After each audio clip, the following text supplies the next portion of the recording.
आइए जानते हैं आज के कुछ प्रमुख अंतर्राष्ट्रीय खबरों को। पहले एक नजर हेडलाइंस पर।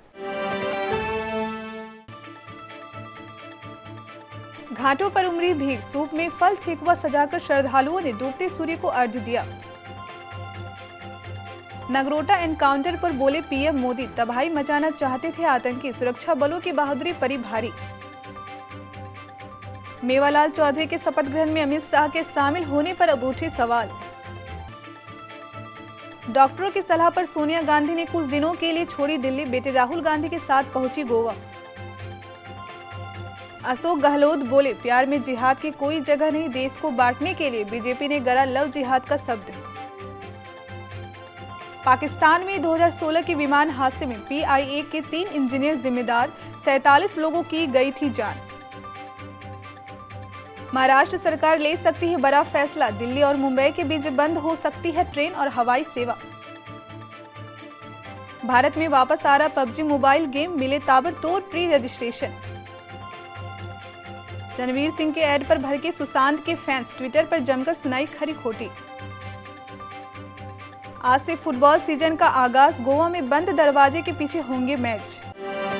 छठ महापर्व की आस्था बिहार के घाटों पर बिखर गई है। घाटों पर हर तरफ श्रद्धालु दिखे और महापर्व मनाया गया। पटना में गंगा के घाटों पर श्रद्धालु सूप पर फल ठेकुए कसार सजाकर पहुंचे। इन्हें छठ मैया को अर्पित किया गया। श्रद्धालुओं ने डूबते सूर्य को अर्घ्य दिया। कल सुबह उगते सूर्य को अर्घ्य दिया जाएगा। पटना के घाटों पर भीड़ उमड़ी। लोग मास्क पहने नजर तो आए, पर सोशल डिस्टेंसिंग नहीं दिखी। घाटों पर ही चाट और गोलगप्पे की दुकानें सजी। सेल्फी का दौर भी लगातार चला। शहर के पार्कों में बने तालाबों में भी लोग ने छठ का पर्व मनाया। ज्यादातर जगहों पर घरों की छत पर भी पर्व मनाया गया। मनाही के बावजूद लोगों ने आतिशबाजी की। पटना में प्रशासन ने लोगों से अपील की थी कि वो घर पर ही छठ मनाएं, पर हर किसी के घर में इतनी जगह नहीं होती कि वो छठ मना सके। ऐसे में लोग घाटों पर भी गए। प्रशासन ने पटना के 24 घाटों को खतरनाक घोषित कर रखा है।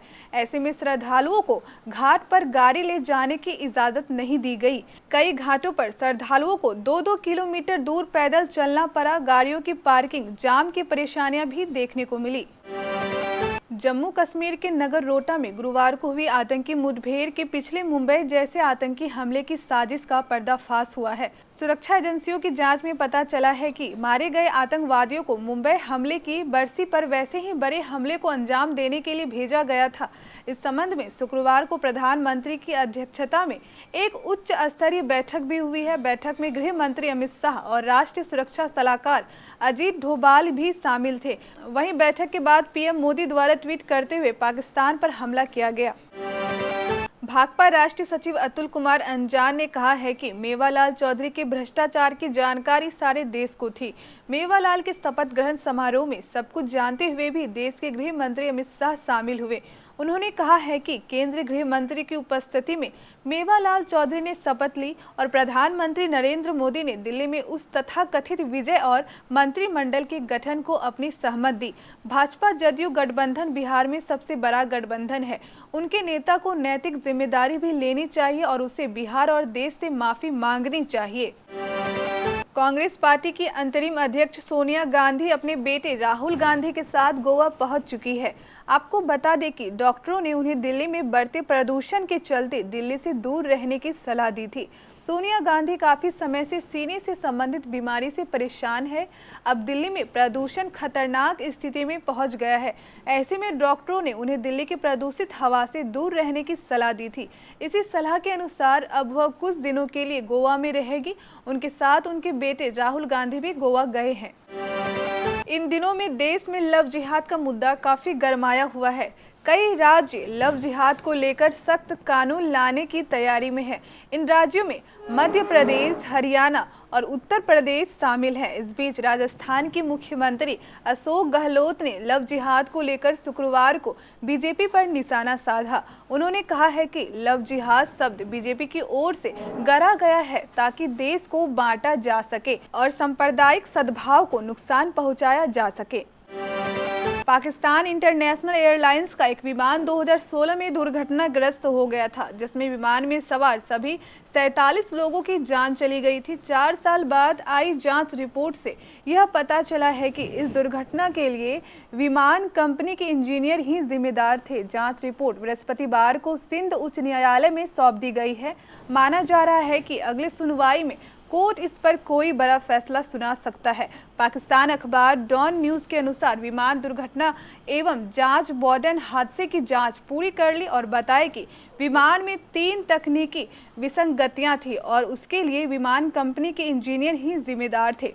बोर्ड के प्रमुख एयर कमोडर उस्मान गनी ने बृहस्पतिवार को जांच रिपोर्ट सिंध उच्च न्यायालय को सौंप दी है। दिल्ली में कोरोना वायरस के बढ़ते मामलों को देखते हुए महाराष्ट्र सरकार राजधानी और मुंबई के बीच उड़ान और ट्रेन सेवाओं को रोकने पर विचार कर रही है। हालांकि अभी इसके लिए सरकार की ओर से कोई आधिकारिक ऐलान नहीं किया गया है। वहीं महाराष्ट्र के मुख्य सचिव संजय कुमार ने कहा कि अभी अंतिम निर्णय नहीं लिया गया है। हाल ही में मुख्य सचिव द्वारा बुलाई गई समीक्षा बैठक में दिल्ली में कोविड-19 मामलों की संख्या में उछाल पर चर्चा की गई। महाराष्ट्र सरकार यह सुनिश्चित करने के उपायों पर भी विचार कर रही है कि उच्च संक्रमण दर वाले शहरों से आने वाले लोगों से राज्य के लोगों को कोरोना फैलने का खतरा न हो। युवाओं के बीच काफी पॉपुलर रहा पबजी मोबाइल गेम भारत में फिर वापसी करने जा रहा है। इस खबर की चर्चा पिछले काफी दिनों से हो रही है और खुद कंपनी भी इस बात को कंफर्म कर चुकी है। पबजी मोबाइल डेवलपर्स ने घोषणा की थी कि भारतीय प्लेयर्स के लिए पबजी मोबाइल इंडिया नाम से नया गेम ला रहे हैं। इतना ही नहीं, गेम के 3 टीजर भी शामिल किए जा चुके हैं। दिवंगत बॉलीवुड अभिनेता सुशांत सिंह राजपूत के फैंस ने रणवीर सिंह के नए ऐड को ट्रोल कर दिया।